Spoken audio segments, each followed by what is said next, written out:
que comprar o llogar un pis a Mallorca és molt difícil, no és notícia, ja ho sabem, però és que més els aparells diuen que els pisos nous que se fan tampoc són econòmics. De fet, molta obra nova, com dèiem en el sumari, és unifamiliar, que és encara més cara. En parlam amb Luis Alfonso de León, president del Col·legi Oficial d'Aparelladors i Arquitectes Tècnics. Bon dia, Luis Alfonso. Moltíssimes gràcies. Muy buenos días. Primer de tot, hi ha diferència entre aparellador i arquitecte tècnic? És lo mismo. Ah, d'acord. Perquè he vist, no volia ficar la pota, anem per parts.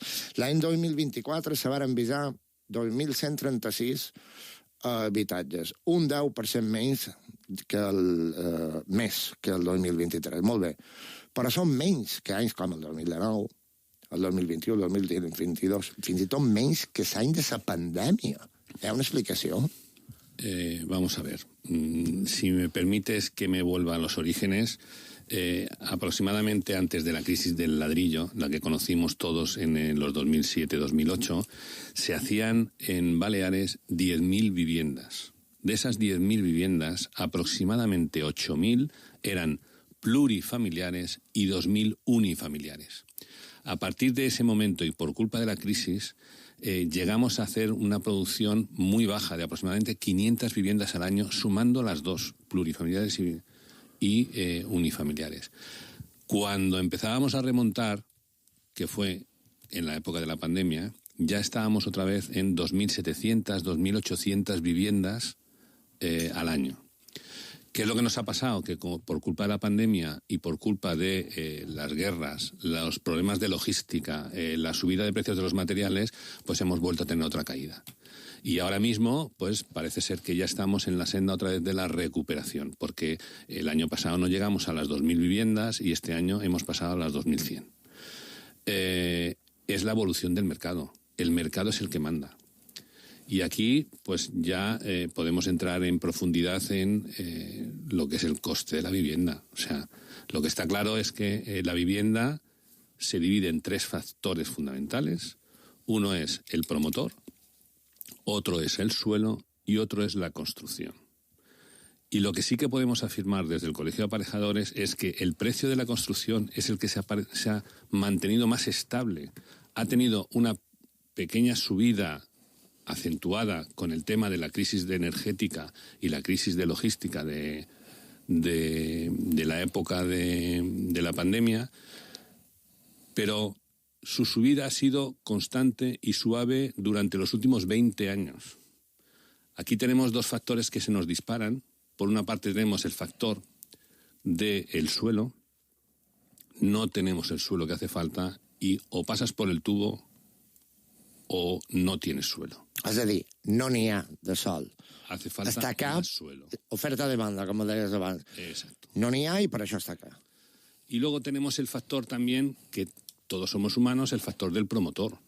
El promotor hasta cierto punto es un profesional que vive de esto y se aprovecha del ciclo económico que estamos viviendo.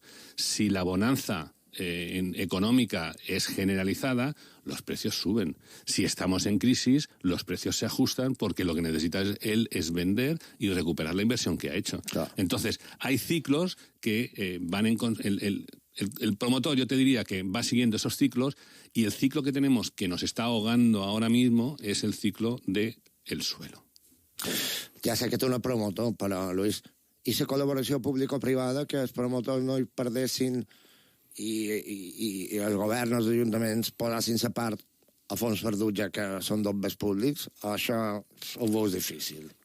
Eso se puede encajar, pero tenemos que pensar en grandes promotores. Ya. Es decir, tienen que venir grandes promotores con capital propio, hacer una inversión y luego rentabilizar esa inversión a largo plazo. Pero como contrapartida también les estamos limitando el precio de alquiler o el precio de venta. Entonces, son jugadas que es muy complicado encajarlas. Clar, i també heu dit, a la memòria que heu presentat, que és que no se fa ni un sol pis barat. Clar, és que no... Obra nova, parlam. Clar, per això tanta gent se'n va a la segona mà, però obra nova és que és pràcticament impossible fer-lo barat. Es que hemos entrado incluso en una época muy conflictiva. porque hasta el IBABI se ha dedicado a hacer vivienda prácticamente de lujo, con la vivienda social que ha estado realizando durante unos años. ¿Por qué? Pues porque han primado por encima el salir ganar un premio y salir en una revista que el hacer una vivienda más a un coste un poco más ajustado. Clar, i si se fa tant d'unifamiliar, m'imagino perquè és més rendible, no? A ver... Se trau més marge, ¿no? Lo que tenemos que ser conscientes es que si yo hago vivienda económica, me cuesta mucho venderla, la gente no encuentra financiación porque el bajo poder adquisitivo no te permite llegar al banco y que te concedan una hipoteca, mientras que si yo hago vivienda de lujo, el que viene a comprar viene con el talonario lleno. Entonces es mucho más fácil vender esa vivienda y me puedo arriesgar más a construir a unos precios mucho más elevados porque al final lo recupero con creces. No hi ha... És a dir, assequible... habitatge assequible, que seria 270.000 euros, que no passi, aproximadament, heu dit. I que ja són dos més, 270.000 euros. A ver, esto es la pescadilla que se muerde la cola. Y te lo digo porque ahora mismo el gobierno ha sacado unas ayudas por 270.000 y al final el efecto rebote que ha tenido esto ha sido que la vivienda de segunda mano que intentan cobrar los jóvenes ha subido toda a 270.000 de ahí para arriba. Es que es muy conflictivo meterle mano al sector económico, porque nunca sabes cuál va a ser el rebote que te va a causar. Lo que hay que hacer es vivienda, a lo mejor un poco más pequeña, con unas calidades razonables, permitir que haya distintos niveles de calidades y poder abrir el mercado. Uno de los conflictos que tenemos ya a nivel técnico, y esto ya es un problema nuestro, es que en el 2006-2007 salió el Código Técnico de la Edificación y nos ha subido muchísimo el estándar de calidad que tienen que tener las viviendas. Y, claro, eso nos ha encarecido, pues a lo mejor un 10, un 12% el precio de la vivienda. Claro, son muchas las circunstancias que van en contra de producir esa vivienda barata, que és la que necessitamos. Clar, perquè un pis de 100 metres quadrats avui en dia qui el vol? Com no sigui una família amb 3 o 4 fills, però és que no té molt de sentit avui en dia el pis que se feia fa 40 anys, ¿no? Evidentemente no. Lo que tenemos que pensar es en cómo es nuestra sociedad e incluso cómo era antes. En mi juventud, al final todos optábamos a un apartamentito, comprabas, empezabas a hacer el calash, que dicen aquí, y cuando te llegaba la época de formalizar una familia, pues ya tenías un dinerito ahorrado y ese dinerito ahorrado te servía ya para la entrada de una vivienda nueva e incluso más grande de la que ya tenías. Eso es lo que se está perdiendo, pero se está perdiendo porque los jóvenes no pueden hacer ese esfuerzo para esa pequeña vivienda, que nosotros en su día sí que pudimos. Sí, efectivament. El que passa és que, clar, avui parlaven d'una generació que de 8 en els 30 anys no se'n pot anar de casa seva, i això també té conseqüències socials, però bé, no entrem en aquest tema. Hi ha municipis que hi ha més pisos que unifamiliars que altres, perquè, per exemple, a Palma se fan més pisos que unifamiliars, però, per contra, hi ha campos que el viatgen Cervera, Manacor, Marratxí, jo m'imagino que també deu dependre d'altra vegada, tornàvem en el terreny, en el sol disponible. Campos que el viatgen Cervera, Manacor, Marratxí, sí que són unifamiliars. Marratxí no hi ha edificis alts, per exemple. Jo ara penso, l'edifici més alt que hi ha a Marratxí és l'Iglesia de Sant Marçal. A ver, ahora ya estamos entrando en temas muy delicados. Uy. No te vull posar en aquest compromís, perquè si hi ha un organisme independent en el món de la construcció, són els aparelladors, perquè ells estan enmig, ells no són ni promotors ni constructors. Vosaltres esteu allà enmig, no hi teniu res vosaltres feu l'altra feina. Per això parlam amb vosaltres, perquè vosaltres sou independents. ¿No? Te decía que es delicado porque, evidentemente, hay una cosa que se llaman las ciudades dormitorio. Entonces, Marratxí podemos considerar que es la ciudad dormitorio de Palma. Es decir, la gente que viene a trabajar a Palma muchas veces... Y Marratxí se ha extendido en base a ese criterio y a esa forma de pensar.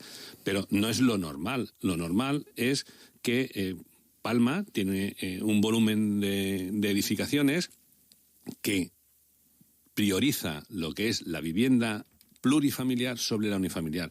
Pero es que hay otros municipios de Palma considerables, como puede ser Inca y Manacor, que uno sí que cumple esa condición, pero otro no.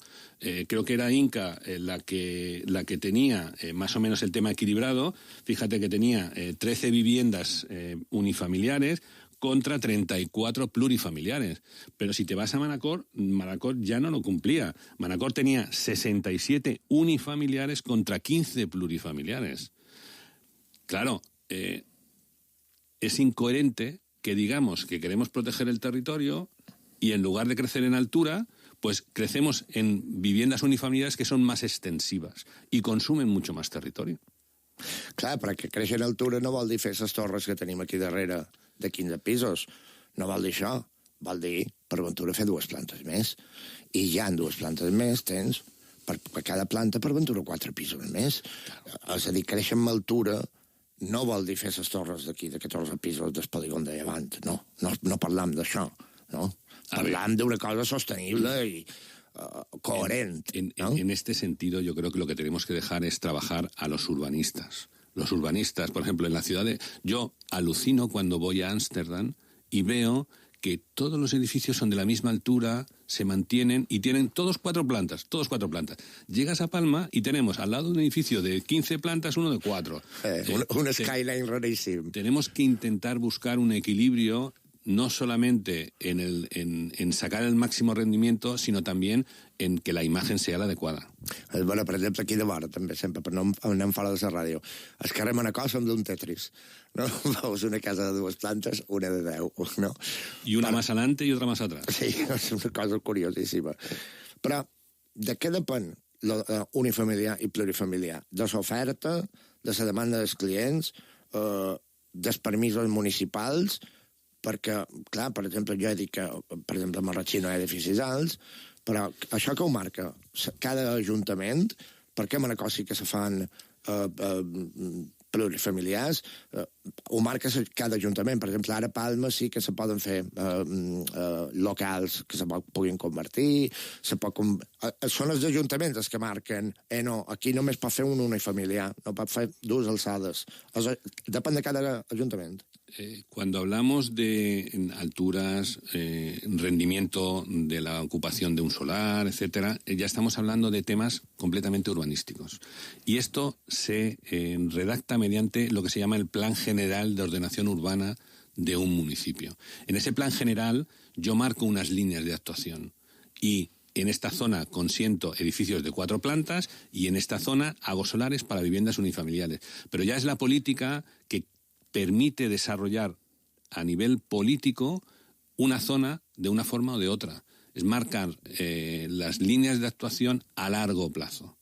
Y ahora, por ejemplo, lo que estamos haciendo, o lo que se está haciendo desde el Govern Balear, lo que vemos es que está intentando reaprovechar todo aquello que está mal usado, locales, o intentar subir más las alturas. Lo que pasa es que, por ejemplo, el tema de las alturas tienes un conflicto. Yo vivo en un ático y me dicen que van a subir 2 plantas más y tararí que te vi, ni loco. ¿Qué es lo que pasa? Que eso realmente sirve o bien cuando hay un propietario que es el dueño de todo el edificio y está obligado a rehabilitarlo porque se ha quedado desfasado, entonces sí que le va bien subir 2 plantas más. Pero en un edificio existente es imposible. Entonces, ese rendimiento es factible en el caso de un único propietario o una obra completamente nueva que subo 2 plantas más y la primera y la segunda las destino a vivienda de precio tasado. Has dit que s'hauria de... que hi ha un error en l'aprofitament del sòl i has parlat de replantejar el tema del sòl rústic per col·lectius concrets. Clar, això sí que és un tema delicat perquè aquí sí que... sòl rústic... A ver, el suelo rústico está completamente vetado, en principio, por gran parte de toda la sociedad. lo que tenemos que encontrar son soluciones. Si no encontramos soluciones, al final vamos a tener que tirar del suelo rústico. Mi forma de pensar es, vamos a tirar de lo que tenemos y arreglar lo que tenemos. Si no hubiera opciones, tendremos que meterle mano al suelo rústico, por mucho que nos duela. I reformar, rehabilitar. És que em queda molt com a... No anem a dir 700.000 perquè 700.000 pisos buits no hi són. Són 70.000, perquè n'hi ha 30.000 que deu quedar sola. Rehabilitar, reformar. Tenemos que ser conscientes. En España se dice que hay aproximadamente unos 3 millones de viviendas vacías. Pero, ¿quién se quiere ir a vivir a la España vaciada? Ya. Es decir, una cosa es que haya 3 millones de viviendas vacías y otra cosa es que estén donde hacen falta y donde se necesitan. Y luego tenemos otro problema, que es que si consiguiéramos seguridad jurídica, probablemente muchísimas de esas viviendas se abrirían al público en general para poder alquilar o incluso para poder comprar. I, de fet, heu anunciat la creació de Premis d'Arquitectura Tècnica 2025 que se concediran cada 4 anys i seran per edificació sostenible, de rehabilitació i d'innovació. És a dir, vosaltres esteu un poc impulsant la rehabilitació a través d'aquests premis. A ver, los premios de arquitectura técnica los hemos dividido en 2 partes. Una parte que es la parte de la profesión, que es el reconocer el buen hacer de los profesionales que están defendiendo la sostenibilidad, la rehabilitación, la seguridad y salud en las obras. Y luego otra parte que es reconocer el buen hacer durante muchos años de nuestros colegiados. Y son las 2 vertientes que estamos intentando fomentar y que en el mes de abril creo que acaba la presentación de candidaturas y a partir de ese momento pues evidentemente hay 2 jurados completamente diferentes, uno es a nivel profesional y otro es un jurado realmente que lo que tiene que valorar es el buen hacer de los técnicos y son 2 vertientes de los premios que hemos intentado prestar para defender nuestra profesionalidad dentro de la sociedad. Has dit també que correm el perill d'expulsar de Mallorca en els nostres joves, el talent. Perquè, clar, és que si ara un Elon Norega... Jo ho he contat avui de matí, jo tinc un pis perquè vaig heredar que mon pare i la meva germana i jo vàrem vendre el pis de mon pare i jo m'he comprat un piset molt barat aquí darrere. Ja som un afortunat. Som milionari perquè tenc el pis pagar perquè vaig comprar per 100 i busques 1.000 aquí darrere. Però i els al·lots? Se'n aniran? És que això és una realitat que m'ho toparem, Lluís. Yo te lo vendería de otra manera. ¿Cómo vamos a mantener nuestra industria si el trabajador que viene a la isla no puede tener un habitatge? Claro. O incluso si se viene con su caravana resulta que lo multan con 1.500 euros diarios. O sea, son muchas cosas que están sobre la mesa y que tenemos como sociedad, tenemos que actuar y tenemos que solventar. O sea, yo creo que en gran medida es obligación de los políticos enderezar estas circunstancias. Y son circunstancias que no se enderezan en 2 días. O sea, tenemos que tener claro que las medidas que tomamos hoy a nivel urbanístico van a dar respuesta en 5 o 6 años. Ese tiempo no vamos a ver en la luz durante esos 5 o 6 años. Solamente hay una medida a nivel urbanístico que es inmediata y que tiene resultado al día siguiente de tomarla, la prohibición. Claro. Todo lo demás son 5 o 6 años para que dé resultados. I que l'administració impulsi més habitatge públic a preu assequible i no l'exemple que tu has posat. Lluís Alfonso de León, president del Col·legi Oficial de Paradors, mos hem allargat més del que tocava, però és que gairebé he fet un anàlisi social, perquè és que és un problema que crec que la propera vegada que xerrem no estarà solucionat, perquè, com tu dius, és un problema que s'allarga, la solució és a 5-6 anys vista. Ni más ni menos. Moltíssimes gràcies. Muchísimas gracias a ti y me gustaría añadir una cosa. Somos aparejadores, arquitectos técnicos e ingenieros de la edificación y las 3 titulaciones son lo mismo. Mira, no ho sabia. Curiós. I gràcies per dur-nos en Rafa Porcel, que feia molt d'any que no el veiem, que has vingut molt ben acompanyat avui. Lluís, estem en contacte. Nosaltres fem una aturada i continuem el dia a Mallorca.